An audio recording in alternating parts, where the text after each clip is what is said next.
Hi welcome to my YouTube channel Kalyani kitchen Kadapa రుచులు. ఈరోజు ఈ వీడియోలో బీరకాయ పచ్చడి తయారు చేసుకొని వేడి అన్నంలోకి వేసుకొని తిన్నారంటే సూపర్గా ఉంటుంది. నేను ఎలా చేస్తానో మీకు కూడా చూపించేస్తాను. స్కిప్ చేయకుండా చూడండి, అలాగే లైక్ చేసి సబ్స్క్రైబ్ చేయండి. మిస్ అయిపోయారంటే ఒక మంచి రెసిపీ అయితే కోల్పోతారు. చాలా సింపుల్ ప్రాసెస్లో అయితే చూపించేస్తాను. ఇంకా ఆలస్యం లేకుండా వీడియోలోకి అయితే వెళ్ళిపోదాము. ఫస్ట్ మనము చింతపండుని నానబెట్టుకోవాలి. మీరు ఎంత క్వాంటిటీ పచ్చడి తీసుకోవాలనుకున్నారో దానికి బట్టి చింతపండు నానబెట్టుకోండి, పులుపుని బట్టి. నేనైతే కొద్దిగా ఉసిరికాయ అంత అయితే నానబెట్టుకున్నాను. ఒక పెద్ద సైజు బీరకాయని తోలు తీసేసి చిన్న చిన్న ముక్కలుగా కట్ చేసి పెట్టుకోండి. తర్వాత స్టవ్ వెలిగించేసి ఒక కడాయి పెట్టుకోవాలి. నేను వచ్చేసి పల్లీలు వేస్తున్నాను. 3 to 4 టేబుల్ స్పూన్స్ పల్లీలు అయితే వేసుకోవచ్చు. ఒక బీరకాయకి ఎక్కువ వేసారంటే మళ్ళీ అది బీరకాయ ఫ్లేవర్ అని తెలియదు. 1 టేబుల్ స్పూన్ ఆయిల్ వేసేసి దోరగా వచ్చేంత వరకు కంపల్సరీగా వేయించుకోవాలి.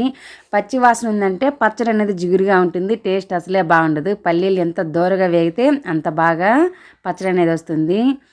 తర్వాత ఇవి బాగా చల్లార్చుకోవాలి. ఒక బౌల్లో కానీ ప్లేట్లోకి తీసుకొని చల్లార్చి పెట్టుకోండి. ఘాట్లు పెట్టుకున్న పచ్చిమిరపకాయలను వేసుకోవాలి. కారానికి సరిపడా వేసుకోండి. నేను కారం ఉన్నవి దగ్గర 10 పైనే వేసుకున్నాను. 10 పైన 15 లోపు వేసుకున్నాను. ఇవి కూడా అంతే బాగా వేయించుకోవాలి. ఆల్రెడీ పల్లీకి వేసిన ఆయిలే ఉంటుంది, పచ్చిమిరపకాయలకి ఎక్కువేం పట్టదు, అవి సరిపోతుంది. ఆ ఆయిల్లోనే బాగా దోరగా వచ్చేంత వరకు వేయించుకోండి. ఇవి ఈ విధంగా కంపల్సరీగా వేగితేనే పచ్చడి రుచిగా అనేది వస్తుంది. పచ్చిమిరపకాయలన్నీ తీసేసి ఒక ప్లేట్లో పెట్టుకొని ఇవి కూడా చల్లార్చి పెట్టుకోండి. తర్వాత ఇంకో 2-3 టేబుల్ స్పూన్స్ ఆయిల్ వేసేసి చిన్న సైజు టమోటా 2 వేసాను. మీ దగ్గర ఉన్న పెద్ద టమోటాలు అయితే 1 వేసుకోండి సరిపోతుంది. ఎందుకంటే టమోటాలు డామినేట్ చేయకూడదు ఈ పచ్చడిని. 1 వేసామంటే టేస్ట్ అనేది బాగుంటుంది. అక్కడక్కడ చూడటానికి కలర్ కూడా బాగుంటుంది పచ్చడి. నేను చిన్న నిమ్మకాయలంత సైజు 2 కాయలు అయితే 4 ఘాట్లు పెట్టుకొని వేసాను. 4 ఘాట్లు కాదు, 4గా కట్ చేసి వేసాను.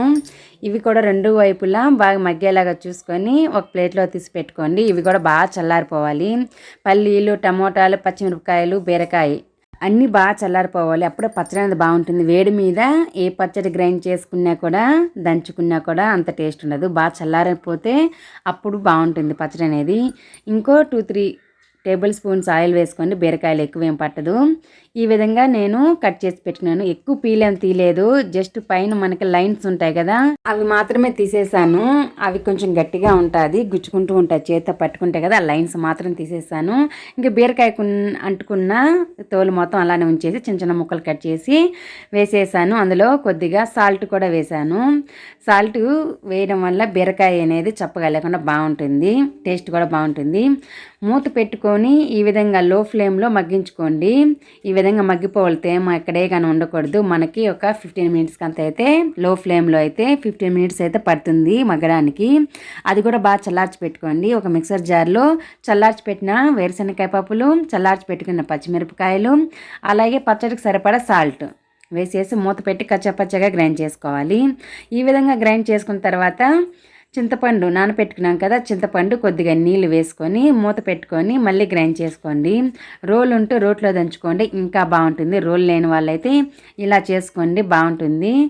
చింతపండు వేసిన తర్వాత స్పూన్తో ఒకసారి బాగా మిక్స్ చేసి మూత పెట్టుకొని ఒక 4 నుండి 5 సెకండ్ల వరకు గ్రైండ్ చేసుకున్నారంటే ఈ విధంగా బరకగా వస్తుంది. ఈ విధంగా అయిన తర్వాత చల్లార్చి పెట్టుకుని బీరకాయ ముక్కలు వేసేసి అలాగే టమోటాలు కూడా వేసేసి మూత పెట్టేయండి. ఒక 2-3 సెకండ్సే ఆన్ చేసి ఆఫ్ చేసి అలా గ్రైండ్ చేసుకున్నారంటే ఈ విధంగా మీకు బీరకాయ ముక్కలు అక్కడక్కడ తగులుతూ బరకగా పచ్చడి అనేది వస్తుంది. రోటి పచ్చడిలాగా ఉంటుంది అచ్చము. అంతే సింపుల్గా చేసుకునే బీరకాయ పచ్చడి అయితే రెడీ అయిపోయింది. అన్నీ వేయించుకోవడము లేట్ అవుతుందేమో, కానీ ఇలా మిక్సర్ జార్లో వేసుకోవడం చాలా ఈజీయే. రోళ్ళు ఉంటే రోట్లో దంచుకుంటే ఇంకా బాగుంటుంది కమ్మగా. ఇలా కూడా ఏం తీసిపోదండి రోటి పచ్చడికి, ఇది కూడా చాలా బాగుంటుంది. మీ దగ్గర చింతపండు నీళ్ళు అవి ఉంటే ఇలా మూతకు అంటుకో ఉంటుంది కదా, వేస్ట్ కాకుండా కొద్దిగా నీళ్ళు వేసేసి ఆ పచ్చట్లోనే వేసేయండి. పచ్చడి కన్సిస్టెన్సీ మరి గట్టిగా ఉన్నా బాగుండదు, కరెక్ట్గా ఉండాలి. లేదు మీకు చింతపండు నీళ్ళు లేవనుకుంటే ఇంకా నార్మల్ వాటర్ని యూజ్ చేయండి. లేదంటే కడాయిలో కొద్దిగా వేసి తిప్పారంటే మనకి ఆ టమోటాలు, బీరకాయలు అవన్నీ వేయించుకున్నాం కదా, అక్కడ ఆ టేస్ట్ కూడా వస్తుంది మనకి. ఆ నీళ్ళైనా వేసుకోండి. స్పూన్తో ఒకసారి బాగా మిక్స్ చేసి పక్కన పెట్టేసి ఒక బౌల్ తీసుకొని బౌల్లో వేసేసుకోవడమే. చాలా ఈజీగా అయితే అయిపోయింది కదా. ఒకసారి ఈ విధంగా పచ్చడి చేసుకొని తిన్నారంటే అస్సలు మర్చిపోరు. బీరకాయలు తెచ్చుకొని మళ్ళీ పచ్చడి చేసుకొని తింటూ ఉంటారు. బౌల్లోకి వేసేసుకున్నాం కదా, ఇంకా జార్లో ఉంటే నేను చేతితో అయితే తీస్తున్నాను, స్పూన్తో రాలేదు. చేతితో అయితే బాగా నీట్గా వస్తుందనేసి అయితే తీస్తున్నాను. ఏది వేస్ట్ కాకుండా నీట్గా తీసుకున్నామంటే మనకి ఇంకా కొంచెం క్వాంటిటీ ఎక్కువ వస్తుంది కదా. అలా మిక్సర్ జారు సింక్లో పడేయకుండా నీట్గా అయితే తీసేసుకొని బౌల్లో వేసుకోండి. ఒక పెద్ద సైజు ఉల్లిపాయని సన్నగా కట్ చేసి వేసుకోవాలి. ఉల్లిపాయ ముక్కలు మెయిన్ ఇంగ్రీడియంట్, ఫ్లేవర్ బాగుంటుంది పచ్చడికి. పచ్చి ఉల్లిపాయలు వేసారంటే కరకరలాడుతూ పచ్చడి అనేది గుమగుమలాడుతూ టేస్ట్ అనేది చాలా బాగుంటుంది. ఉల్లిపాయ ముక్కలు వేసేసి ఒకసారి బాగా స్పూన్తో మిక్స్ చేసేయండి. మిక్స్ చేసి అయితే వేడి అన్నంలోకి వేసుకొని తినేయండి. చపాతీ కూడా బాగుంటుంది పచ్చడి. ఇంకెందుకు ఆలస్యం, ఇంట్లో నచ్చితే తప్పకుండా ట్రై చేయండి. నేను ఇంకో మంచి రెసిపీతో వస్తాను. Thanks for watching. బాయ్.